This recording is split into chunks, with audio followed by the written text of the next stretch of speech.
Selamat pagi dan salam sejahtera untuk kita semua. Yang saya hormati fasilitator hebat saya, Bu Eunike Sinukaban. Yang saya hormati pengajar praktik saya, Pak Wanda Arirebowo. Pada kesempatan pagi ini, saya akan melaksanakan kegiatan aksi nyata supervisi akademik rekan sejawat, di mana rangkaian supervisi akademik ini ada 3 tahapan. Yang pertama adalah pra-observasi, yang kedua observasi, yang ketiga adalah pasca observasi. Pada kesempatan pagi ini, saya akan melaksanakan kegiatan awal, yaitu pra-observasi dengan rekan sejawat saya. Pada kesempatan pagi ini, saya akan memulai kegiatan pra-observasi saya dengan rekan sejawat saya. Saya akan memulai kegiatan pra-observasi ini dengan melakukan percakapan. Sebelumnya kami akan memperkenalkan diri dulu. Perkenalkan, nama saya adalah Kristina Rentawati Pranginangin. Saya guru SMP Negeri 2 Beringin 1 Atap, dan saya adalah CGP Angkatan ke-7 Kabupaten Deli Serdang. Dan ini adalah rekan sejawat saya. Silakan diperkenalkan diri, Bu. Perkenalkan, nama saya Lisa SPD. Saya guru bahasa Indonesia di SMP Negeri 2 Beringin 1 Atap.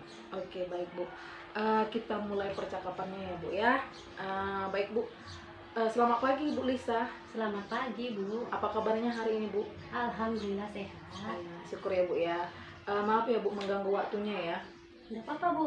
Silakan. Nggak mengganggu ya, Bu ya. Tidak. Oke. Berarti ini ada waktu kita ngobrol-ngobrol santai ya, Bu ya. Oke, baik, Bu.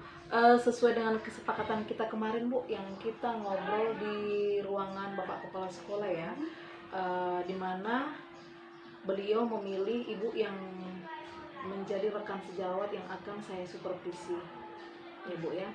Nah, kira-kira, Bu, sudah sampai sejauh mana, Bu, kesiapan supervisinya, Bu? Sejauh ini yang sudah saya persiapkan itu mengenai perangkat pembelajaran seperti modul ajar yang sudah saya bawa ini, dan media pembelajaran sudah saya siapkan juga. Berarti sudah hampir rampung ya, Bu ya. Kalau dari skala penilaian 1 sampai 10, kira-kira sudah sampai di angka berapa, Bu, persiapannya? Kira-kira persiapannya sudah di angka 8. Oh, sudah di 8 ya. Berarti tinggal sedikit lagi ya, Bu ya. Berarti udah hampir rampung ya, Bu. Iya. Kira-kira yang belum dipersiapkan itu apa ya, Bu? Yang belum saya persiapkan itu LKPD. Sebenarnya sudah selesai, cuman tinggal mengeprint saja. Oh, tinggal ngeprint. Kira-kira itu perlu bantuan nggak, Bu ya? Sebenarnya sih tidak perlu, Bu. Tapi kalau Bu Kristina memang mau membantu, ya silakan, saya terima dengan senang hati. Oke, Bu ya. Nanti kita sama-sama ya, Bu. Kita bantu nanti ya. Kira-kira dikerjakan kapan ya, Bu ya? Biar ini cepat selesai dan rampung gitu, Bu, persiapannya. Hari ini juga bisa saya selesaikan. Oh, hari ini ya, Bu ya. Oke, berarti nanti kita sama-sama ya, Bu ya. Nanti saya bantu biar persiapan untuk supervisinya memang sudah rampung ya, sehingga nanti supervisinya nanti berjalan dengan lancar ya, Bu ya. Nah, tujuan pembelajaran yang sudah disusun apa ya, Bu ya? Tujuan yang sudah saya susun, tujuan pembelajarannya yaitu memahami isi berita audiovisual, karena nanti saya memutar video dengan strategi prediksi. Nah, yang kedua, mencari kosakata baru untuk memahami isi berita tersebut. Nah, setelah itu siswa membandingkan berita cetak dengan berita digital. Itu seperti apa? Begitu ya, Bu ya. Itulah dia tujuan pembelajarannya ya, Bu ya. Dan di supervisi kelas berapa ya, Bu? Yang saya mau supervisi ini di kelas 73. 73. Les ketiga, Bu. Kapan ya kira-kira, Bu, bisa kita laksanakan supervisinya? Bisa juga bisa, Bu. Besok langsung kita laksanakan supervisinya, Bu ya. Berarti nanti hari ini kita siapkan mana yang kurang tadi, nanti saya bantu. Besok akan kita laksanakan supervisinya, Bu ya. Hari Selasa besok ya, Bu ya. Iya. Oke, baik, Bu. Kira-kira, Bu, kalau boleh tahu materi yang akan dibawakan itu materi apa ya, Bu, besok? Besok yang saya akan bawakan materi mengenai berita. Mengenai berita ya. Oke, kemudian, Bu, kira-kira area pengembangan yang hendak dicapai kira-kira nanti dari materi ini apa ya, Bu ya? Pengembangan yang ingin saya capai, saya berharap dapat mengembangkan peserta didik menerima, memahami berita secara aktif kontekstual dan faktual. Seperti itu kira-kira. Ya, karena sebenarnya materi ini Bu udah sesuai dengan kehidupan sehari-hari juga ya Bu ya. Jadi dengan materi ini nanti siswa semakin paham ya Bu ya dengan berita ya. Oke baik Bu. Kemudian Bu, kira-kira kompetensi apa yang ingin dikembangkan Ibu dari supervisi kita ini? Kompetensi yang ingin saya kembangkan yaitu dalam hal mengajar yang baik, Ya. yang asik dan menyenangkan buat murid-murid saya. Dan saya ingin menerapkan pembelajaran berdiferensiasi. Seperti itu. Pembelajaran berdiferensiasi. Strategi pembelajaran untuk besok seperti apa ya Bu ya? Strategi pembelajaran untuk besok yang akan saya gunakan melalui penugasan inquiry, tugas kelompok, serta pembimbingan secara individual. Seperti itu. Seperti itu ya Bu ya. Berarti sudah mantap ya Bu ya, strateginya pun sudah, yang dipersiapkan sudah. Oke baik ya Bu ya. Jadi tadi kita sudah bincang-bincangnya sudah banyak ya Bu ya, persiapan juga sudah oke, semua udah oke. Besok kita akan laksanakan supervisi langsung ke kelas ya Bu. Semoga supervisinya besok berjalan dengan baik dan lancar sesuai dengan yang direncanakan ya Bu ya. Dan nanti setelah kegiatan ini selesai, kemudian observasi juga selesai, kita kembali berbincang-bincang ya Bu ya.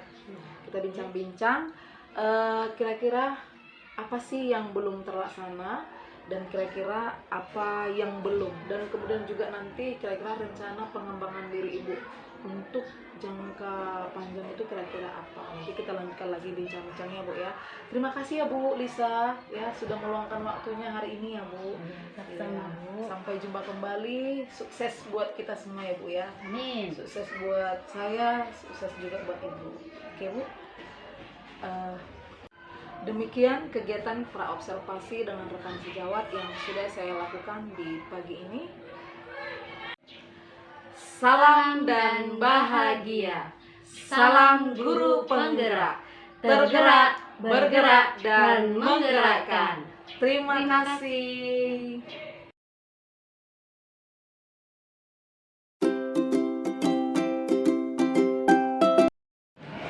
Assalamualaikum warahmatullahi wabarakatuh. Waalaikumsalam warahmatullahi wabarakatuh.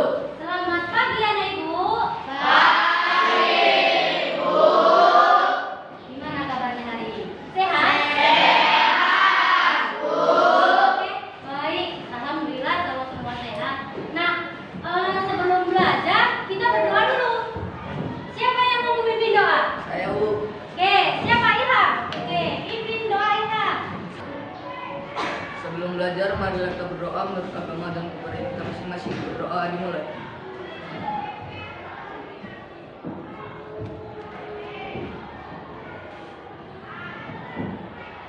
Berdoa selesai. Oke, baik. Terima kasih Ilham sudah membawakan doa. Nah, setelah itu Ibu mau mengabsen dulu. Kira-kira siapa yang di dalam kelas kalian yang tidak hadir? Siapa yang tidak hadir? Coba lihat tangannya. Siapa?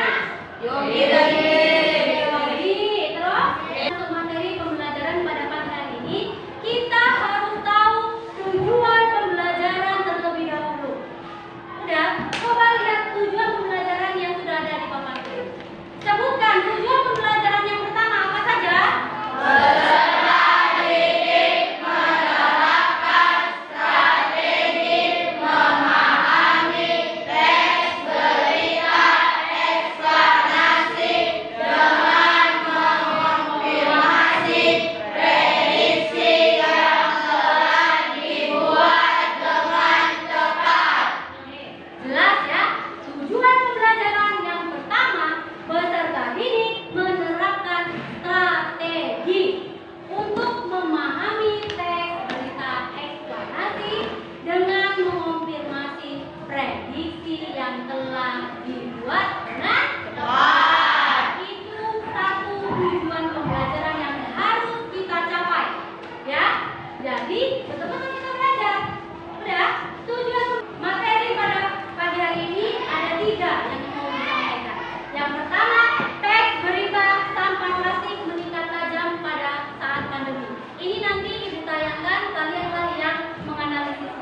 siapkan nama kelompoknya, ketuanya siapa, jadi nanti kita berdasar.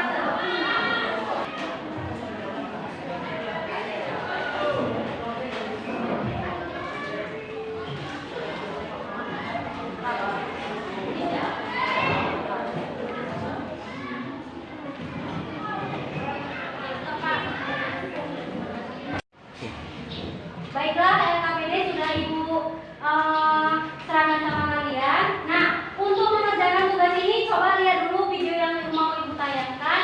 Waktu mengerjakan hanya 15 menit. Ya. Oke, perhatikan semuanya. Dari rumah tangga karena perubahan pola konsumsi masyarakat di tengah PSBB. Di ibu kota misalnya, saat masyarakat membatasi diri dengan hanya melakukan aktivitas di rumah, masyarakat turut memenuhi kebutuhan konsumsi dengan belanja daring. Dampaknya, timbunan sampah seperti sisa plastik pembungkus, kemasan makanan, dan plastik sekali pakai mengalami peningkatan. Menurut data sampah masuk ke TPST Bantar Gebang, volume sampah dalam 3 bulan terakhir justru mengalami penurunan. Namun komposisi sampah berubah menjadi lebih banyak sampah plastik. Jumlah sampah yang dikirim ke Bantar Gebang setiap hari rata-rata 50.100. Jadi ada penurunan yang cukup signifikan dari 9.500-an menjadi 7.100. Jadi kurang lebih Hanya membeli produk secara daring sebanyak 1 hingga 5 kali dalam 1 bulan, ini melonjak menjadi 1 hingga 10 kali dalam 1 bulan.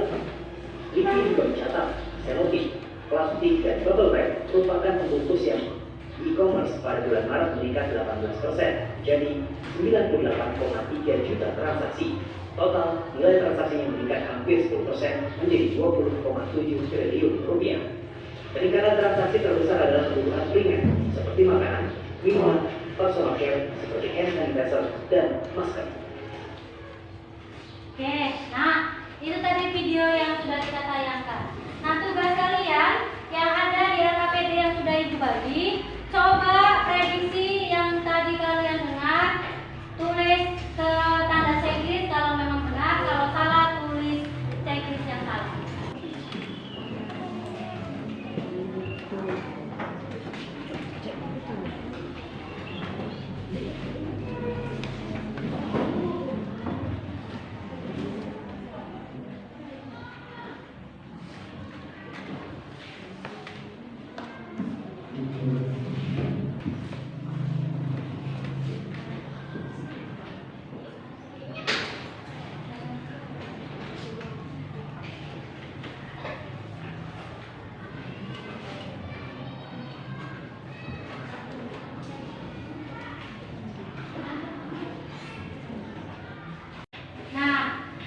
Sudah selesai semua kan?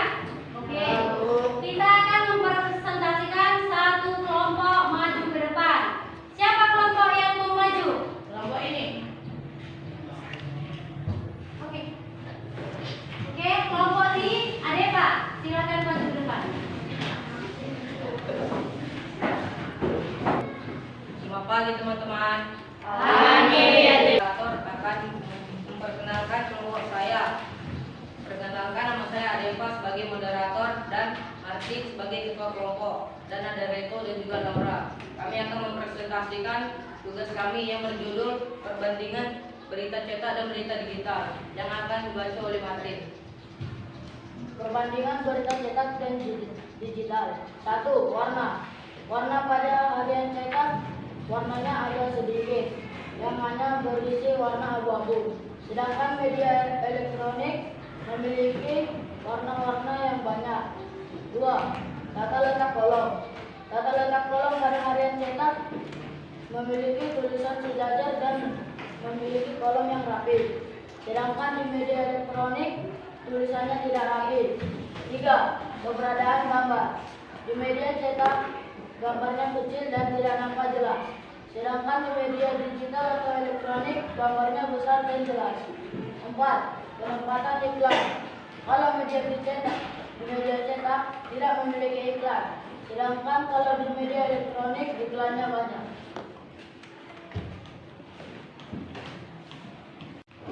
Sekian Sekian presentasi kami. Sekian dan terima kasih. Kasih tepuk tangan.